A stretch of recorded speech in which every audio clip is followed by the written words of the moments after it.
بسم اللہ الرحمن الرحیم۔ معزز صارفین السلام علیکم۔ شام تک کے سعودی نامہ کے ساتھ میں ہوں رمضان۔ ہمارے نئے آنے والے صارفین سے گزارش ہے کہ ہمارے چینل کو سبسکرایب کریں، ویڈیو کو لائک کریں، شیئر کریں اور بیل آئیکن کو بھی دبا دیں تاکہ ہم آپ کو رکھ سکیں ہر خبر سے باخبر۔ انٹرنیشنل پروازوں کے لیے تاریخ متعین نہیں۔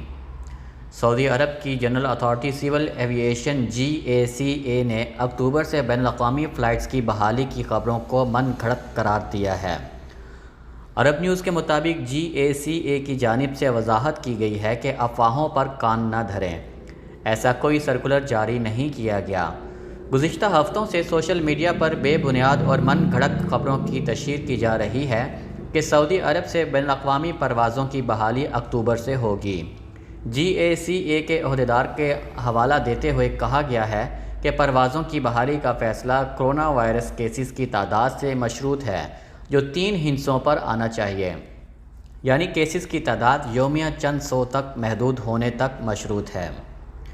جنرل اتھارٹی سول ایوی ایشن نے سوشل میڈیا پر گردش کرنے والی جعلی سرکولر کی مذمت کرتے ہوئے واضح کیا ہے کہ بین الاقوامی پروازیں شروع کرنے سے پہلے باقاعدہ اعلان کیا جائے گا۔ GACA کے ترجمان ابراہیم بن عبداللہ الروسا نے عرب نیوز کو بتایا ہے کہ سرکولر مکمل طور پر بے بنیاد اور من گھڑت ہے۔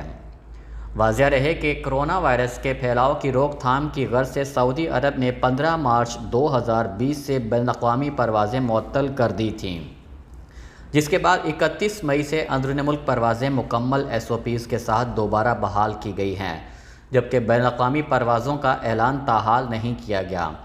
انہوں نے جنرل اتھارٹی کے شعبہ تعلقات عامہ کی جانب سے ایک ٹویٹ شیئر کیا ہے جس میں سوشل میڈیا پر گردش کرنے والے سرکولر کو غلط ثابت کیا ہے۔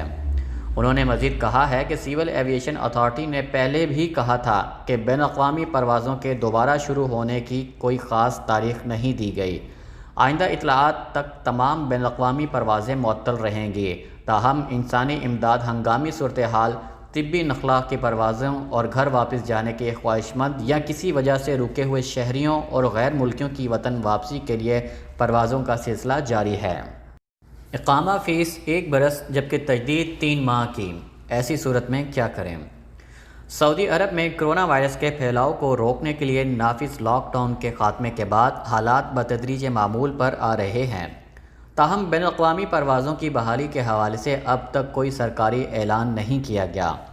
ایویشن ذرائع کا کہنا ہے کہ جیسے ہی حکام کی جانب سے اس بارے میں احکامات جاری ہوں گے تو آپ کو مطلع کر دیا جائے گا۔ قارئین نے اپنی مشکلات اور مسائل کے حوالے سے مزید سوالات بھیجے ہیں جن کے سوالوں کے جوابات ہم آپ کے ساتھ شیئر کریں گے۔ ایک قاری کی جانب سے موصول سوال میں دریافت کیا گیا ہے کہ میں نے اپنا اقامہ تجدید کرایا جس کے لیے فیملی فیس بھی ادا کی تھی۔ اقامہ 1 برس کے لیے تجدید کرایا تھا۔ اقامے کی تجدید کے وقت میسج موصول ہوا، اس میں 1 برس تجدید ظاہر ہو رہی تھی۔ بعد ازاں مجھے جوازات سے میسج آیا کہ اقامہ صرف 3 ماہ کے لیے تجدید ہوا ہے، حالانکہ پہلے واضح طور پر 1 برس کی تاریخ ظاہر ہو رہی تھی۔ تو ان کے سوال کے جواب میں کہا گیا ہے کہ آپ کے سوال کا جواب محکمہ امیگریشن اینڈ پاسپورٹ سے حاصل کیا گیا ہے۔ انہوں نے کہا ہے کہ کیونکہ فیس 1 برس کی جمع کرائی گئی ہے جبکہ اقامے کی تجدید 1 برس کے لیے ہی ہوتی ہے، جہاں تک 3 ماہ کی تجدید ہے تو وہ حکومت کی جانب سے دی جانے والی خصوصی رعایت تھی۔ جوازات کا کہنا ہے کہ آپ آفشور سسٹم کی سروس خدمات و طلبات کی آپشن میں جائیں، وہاں مخصوص براؤز میں اپنا اقامہ نمبر اور جو مشکل درپیش ہے اس کی وضاحت کر دیں۔ متعلقہ اہلکار معاملے کو دیکھ کر سسٹم میں آپ کے اقامے کی تاریخ درست کر دیں گے۔ عبدالاحد خان دریافت کرتے ہیں کہ میرے کفیل نے خروج نہائی لگایا تھا جسے لگے ہوئے 1 ماہ ہو گیا ہے۔ معلوم یہ کرنا ہے کہ کیا خروج نہائی کینسل کرانے کے بعد خروج عہدہ پر جا سکتا ہوں؟ تو ان کے لیے کہا گیا ہے کہ محکمہ پاسپورٹ کے قانون کے مطابق کفیل کو یہ اختیار ہے کہ وہ خروج نہائی کو مقررہ مدت یعنی 3 ماہ کے اندر کینسل کر دے، جس کے لیے لازمی ہے کہ آپ کا اقامہ کارآمد ہو۔ جب خروج نہائی کینسل ہو جائے گا تو اس صورت میں آپ خروج عہدہ پر جا سکیں گے، تاہم ابھی تک کیونکہ مملکت میں بین الاقوامی پروازیں مکمل طور پر بحال نہیں ہوئیں، یعنی بیرون ملک سے لوگوں کی آمد شروع نہیں کی گئی، اس لیے جب تک پروازیں بحال نہیں ہوتیں آپ کو انتظار کرنا ہوگا۔ احمد علی نے دریافت کرتے ہوئے کہا ہے کہ میرا اقامہ محرم کی 4 تاریخ کو ختم ہو رہا ہے، مملکت میں مقیم ہوں، کیا موجودہ 3 ماہ کی رعایت ملے گی؟ تو ان کے لیے کہا گیا ہے کہ حکومت سعودی عرب کی جانب سے اقاموں اور ویزوں کی تجدید کے حوالے سے دوسری رعایت جو دی گئی ہے وہ صرف ان تارکین کے لیے جو مملکت سے باہر گئے، اس دوران کورونا کی وجہ سے پروازوں پر عائد کی جانے والی پابندی کے سبب مملکت نہیں آ سکے۔ ان کی سہولت کے لیے حکومت نے 3 ماہ کی خصوصی رعایت دی تھی جو مکمل ہو گئی ہے۔ جوازات کے مطابق تمام افراد کی جو اس سہولت کے زمرے میں آتے تھے ان کے اقاموں کی تجدید کی جا چکی ہے، اس لیے آپ کو چاہیے کہ فوری طور پر اپنے اقامے کی تجدید کر لیں، کیونکہ اگر وقت پر اقامہ تجدید نہیں کرایا جائے تو پہلی بار تاخیر ہونے کی صورت میں 500 ریال جبکہ دوسری بار تاخیر ہونے پر 1000 ریال جرمانہ عائد کیا جائے گا۔ عبداللہ خان نے دریافت کرتے ہوئے کہا ہے کہ میرا اقامہ تجدید کرایا گیا ہے، مگر کفیل کہہ رہا تھا کہ 1000 ریال جرمانہ لگا ہے، کیا یہ بات درست ہے؟ جبکہ ہماری کمپنی میں دوسرے کسی کارکن کے اقامے پر جرمانہ نہیں لگا۔ کفیل کا کہنا ہے کہ میرے اقامے کی تجدید 1650 ریال کی ہوئی ہے، جبکہ دیگر ساتھیوں کی تجدید کی فیس 650 ریال جمع ہوئی۔ تو ان کے لیے کہا گیا ہے کہ اگر آپ کے کفیل کا یہ کہنا ہے تو یہ بات درست ہو سکتی ہے، کیونکہ اقامے کی تجدید میں پہلی تاخیر پر 500 اور دوسری تاخیر پر 1000 ریال جرمانہ عائد کیا جاتا ہے۔ جیسا کہ آپ کا کہنا ہے کہ 1650 ریال فیس لگی ہے، اس سے واضح ہے کہ آپ کا اقامہ دوسری بار تاخیر سے تجدید ہوا ہے، اس لیے 1000 ریال جرمانہ ادا کرنا پڑا، جبکہ دیگر کارکنوں کی فیس 650 ریال ہی ہے۔ واضح رہے، تیسری بار تاخیر کی صورت میں مملکت سے بے دخلی کے احکامات ہوتے ہیں، اس لیے کفیل کو کہیں کہ یہ تاریخ ان کی جانب سے ہوئی ہے، اس میں میرا کیا قصور ہے۔ مریض کی لاپرواہی سے میل نرس بھی کورونا میں مبتلا۔ ریاض کے شاہ سلمان ہسپتال میں کورونا کے مریض کی بے احتیاطی اور ہدایات پر عمل نہ کرنے سے میل نرس بھی کووڈ-19 کا شکار ہو گیا۔ مقامی جریدے اوقات سے گفتگو کرتے ہوئے ریاض کے شاہ سلمان ہسپتال میں کورونا وارڈ میں خدمات انجام دینے والے میل نرس محمد الکرنی نے بتایا ہے کہ کورونا کے ایک زیر علاج مریض کو ہدایت کی تھی کہ خصوصی احتیاط برتی جائے اور کسی بھی حالت میں بیڈ سے نہ اٹھے۔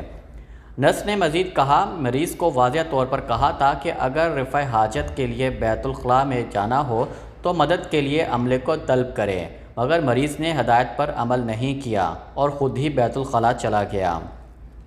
مریض انتہائی کمزوری کا شکار تھا جس کی وجہ سے وہ گر گیا، جس پر میں فوری طور پر اس کی مدد کے لیے پہنچا۔ مریض کو اٹھانے کی جدوجہد کے دوران اس کا ماسک گر گیا، تاہم اسے اٹھا کر بیڈ پر لٹا دیا۔ محمد الکرنی نے مزید کہا ہے کہ اگرچہ مریض کو بیڈ پر پہنچانے کے بعد میں نے احتیاطی تدابیر اختیار کی، مگر واقعے کے تیسرے دن مجھے مرض کی علامت محسوس ہوئی، جس پر میں نے کورونا ٹیسٹ کرایا تو وہ مثبت آیا۔ میل نرس الکرنی نے مزید کہا ہے کہ کورونا مثبت آنے پر میرا علاج کیا گیا، تاہم میں اب مکمل طور پر صحت یاب ہو چکا ہوں اور اپنی ذمہ داریاں حسب سابق ادا کر رہا ہوں۔ کورونا کے 1569 نئے کیسز، 36 اموات۔ سعودی عرب میں کورونا وائرس کے کیسز میں کمی کا سلسلہ جاری ہے۔ بدھ 12 اگست کو کورونا کے 1569 نئے کیسز سامنے آئے ہیں۔ سبق نیوز نے وزارت صحت کی جانب سے جاری اعداد و شمار کے حوالے سے بتایا ہے کہ متاثرین کی مجموعی تعداد بڑھ کر 2,93,037 تک پہنچ گئی ہے۔ گزشتہ 24 گھنٹوں کے دوران کووڈ-19 سے مزید 2,151 افراد صحت یاب ہو چکے ہیں، جبکہ 2,57,269 افراد اب تک صحت یاب ہو چکے ہیں۔ سعودی عرب کے مختلف شہروں میں اس وقت کورونا کے ایکٹیو کیسز 32,499 ہیں، جن میں 1,826 انتہائی نگہداشت یونٹ میں زیر علاج ہیں۔ ترجمان نے کہا ہے کہ گزشتہ روز کورونا سے مزید 36 اموات ہوئی ہیں۔ مہلک وائرس سے مرنے والوں کی تعداد 3,269 ہے۔ سعودی عرب میں گزشتہ 24 گھنٹوں کے دوران ریاض میں سب سے زیادہ 78 نئے کیسز سامنے آئے ہیں، جبکہ حائل میں 75، مکہ مکرمہ میں 68، جدہ میں 66، مدینہ منورہ میں 60، خمیس مشید 57، دمام میں 52، الحفوف میں 50، یمبو میں 48، حفر الباطن میں 42، جازان 39، بریدہ 36 اور المبرز میں 32 نئے مریض سامنے آئے ہیں۔ سعودی عرب کے 20 شہروں میں کووڈ-19 کا ایک کیس ریکارڈ کیا گیا ہے، جبکہ 13 شہروں میں مریضوں کی تعداد 2 اور 8 شہروں میں 3 اور جبکہ 12 شہروں میں کرونا وائرس کے 4 مریضوں کی تصدیق ہوئی ہے۔